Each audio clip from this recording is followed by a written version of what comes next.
अध्याय 10वां। 5 कृत्यों का प्रतिपादन, प्रणव एवं पंचाक्षर मंत्र की महत्ता, ब्रह्मा विष्णु द्वारा भगवान शिव की स्तुति तथा उनका अंतर्धान। भगवान ब्रह्मा और विष्णु ने पूछा, प्रभो, सृष्टि आदि 5 कृत्यों के लक्षण क्या है? यह हम दोनों को बताइए।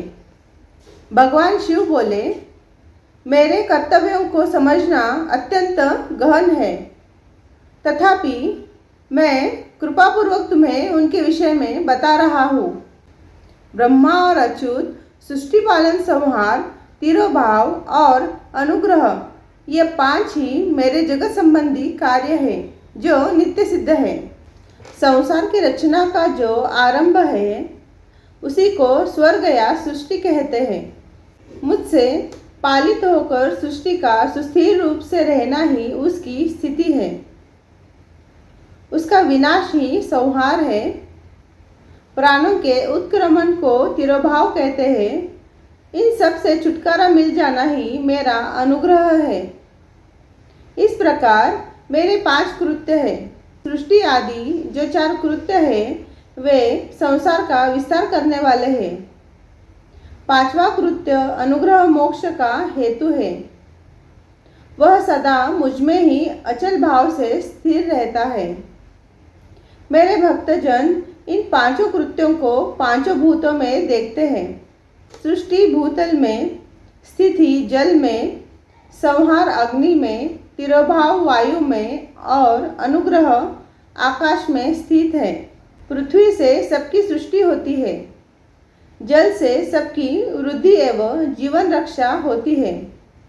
आग सबको जला देती है। वायु सबको एक स्थान से दूसरे स्थान को ले जाती है और आकाश सबको अनुग्रहित करता है। विद्वान पुरुषों को यह विषय इसी रूप में जानना चाहिए। इन 5 कृत्यों का भार वहन करने के लिए ही मेरे 5 मुख हैं। 4 दिशाओं में 4 मुख है और इनके बीच में 5वां मुख है। पुत्रों, तुम दोनों ने तपस्या करके प्रसन्न हुए मुझ परमेश्वर से सृष्टि और स्थिति नामक 2 कृत्य प्राप्त किए हैं। इन दोनों तुम्हें बहुत प्रिय है। इसी प्रकार मेरी विभूति स्वरूप रुद्र और महेश्वर में 2 अन्य उत्तम कृत्य, संहार और तिरोभाव, मुझसे प्राप्त किए हैं। परंतु अनुग्रह नामक कृत्य दूसरा कोई नहीं पा सकता। रुद्र और महेश्वर अपने कर्म को भूले नहीं हैं, इसलिए मैंने उनके लिए अपनी समानता प्रदान की है। वे रूप, वेश, कृत्य, वाहन, आसन और आयुध आदि में मेरे समान ही है। मैंने पूर्व काल में अपने स्वरूपभूत मंत्र का उपदेश किया है जो ओंकार के रूप में प्रसिद्ध है। वह महामंगलकारी मंत्र है।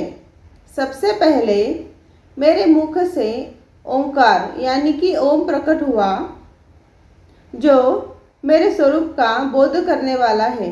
ओंकार वाचक है और मैं वाच्य हूँ। यह मंत्र मेरा स्वरूप ही है। प्रतिदिन ओंकार का निरंतर स्मरण करने से मेरा ही सदा स्मरण होता है।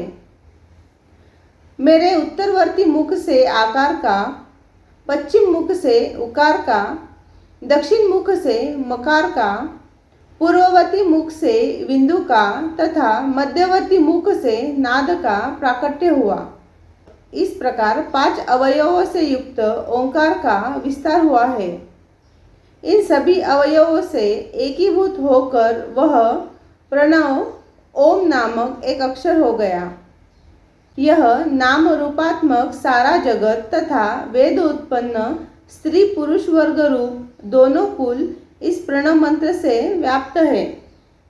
यह मंत्र शिव और शक्ति दोनों का बोधक है। इसी से पंचाक्षर मंत्र की उत्पत्ति हुई है, जो मेरे सकल रूप का बोधक है। वह आकारादि क्रम से और मकारादि क्रम से क्रमशः प्रकाश में आया है। ओम नमः शिवाय यह पंचाक्षर मंत्र है। इस पंचाक्षर मंत्र से मातृका वर्ण प्रकट हुए हैं, जो 5 भेद वाले हैं। उसी से शिरोमंत्र सहित त्रिपदा गायत्री का प्राकट्य हुआ है। उस गायत्री से संपूर्ण वेद प्राकट्य हुए हैं और उन सब वेदों से करोड़ों मंत्र निकले हैं।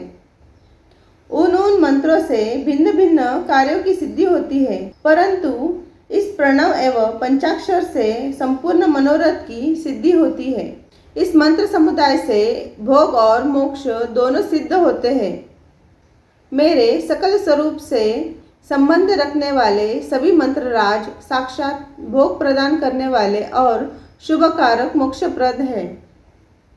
नंदिकेश्वर कहते हैं, तदंतर जगदम्बा पार्वती के साथ बैठे हुए गुरुवर महादेव जी ने उत्तराभिमुख बैठे हुए ब्रह्मा और विष्णु को पर्दा करने वाले वस्त्र से आच्छादित करके उनके मस्तक पर अपना कर कमल रखकर धीरे धीरे उच्चारण करके उन्हें उत्तम मंत्र का उपदेश किया।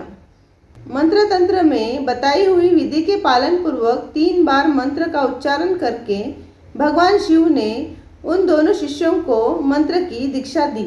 फिर उन शिष्यों ने गुरु दक्षिणा के रूप में अपने आप को ही समर्पित कर दिया और दोनों हाथ जोड़कर उनके समीप खड़े हो उन देवेश्वर जगत गुरु का स्तवन किया। भगवान ब्रह्मा और विष्णु बोले, प्रभो, आप निष्कल रूप है, आपको नमस्कार है। आप निष्कल तेज से प्रकाशित होते हैं, आपको नमस्कार है। आप सबके स्वामी हैं, आपको नमस्कार है। आप सर्वात्मा को नमस्कार है, अथवा सकल स्वरूप आप महेश्वर को नमस्कार है। आप प्रणव के वाच्यार्थ है, आपको नमस्कार है। आप प्रणव लिंग वाले हैं, आपको नमस्कार है। सृष्टि पालन, संहार, तिरोभाव और अनुग्रह करने वाले आपको नमस्कार है। आपके 5 मुख हैं, आप परमेश्वर को नमस्कार है। पंचब्रह्मा स्वरूप 5 कृत्य वाले आपको नमस्कार है। आप सबके आत्मा है, ब्रह्मा है। आपके गुण और शक्तियाँ अनंत है, आपको नमस्कार है। आपके सकल और निष्कल 2 रूप है। आप सद्गुरु एवं शंभु है, आपको नमस्कार है।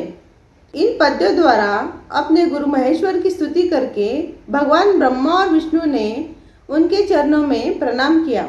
महेश्वर बोले, आर्द्रा नक्षत्र से युक्त चतुर्दशी को प्रणव का जप किया जाए तो वह अक्षय फल देने वाला होता है। सूर्य की संक्रांति से युक्त महाआर्द्रा नक्षत्र में एक बार किया हुआ प्रणव जप कोटि गुने जप का फल देता है।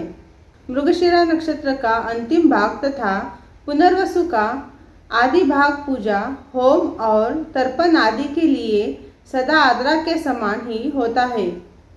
यह जानना चाहिए। मेरा या मेरे लिंग का दर्शन प्रभात काल में ही प्रातः और मध्याह्न के पूर्व काल में करना चाहिए। मेरे दर्शन पूजन के लिए चतुर्दशी तिथि निशित व्यापिनी अथवा प्रदोष व्यापिनी लेनी चाहिए, क्योंकि परिवर्तनी तिथि से युक्त चतुर्दशी की ही प्रशंसा की जाती है। पूजा करने वालों के लिए मेरी मूर्ति तथा लिंग दोनों समान हैं। फिर भी मूर्ति की अपेक्षा लिंग का स्थान ऊंचा है। इसलिए मुमुक्षु पुरुषों को चाहिए कि वे वेर से भी श्रेष्ठ समझकर लिंग का ही पूजन करें। लिंग का ओंकार मंत्र से और वेर का पंचाक्षर मंत्र से पूजन करना चाहिए। शिवलिंग की स्वयं ही स्थापना करके अथवा दूसरों से भी स्थापना करवाकर उत्तम द्रव्यमय उपचारों से पूजा करनी चाहिए। इससे मेरा पद सुलभ हो जाता है। इस प्रकार उन दोनों शिष्यों को उपदेश देकर भगवान शिव वही अंतर्धान हो गए। इसी तरह अध्याय 10वां संपूर्ण होता है।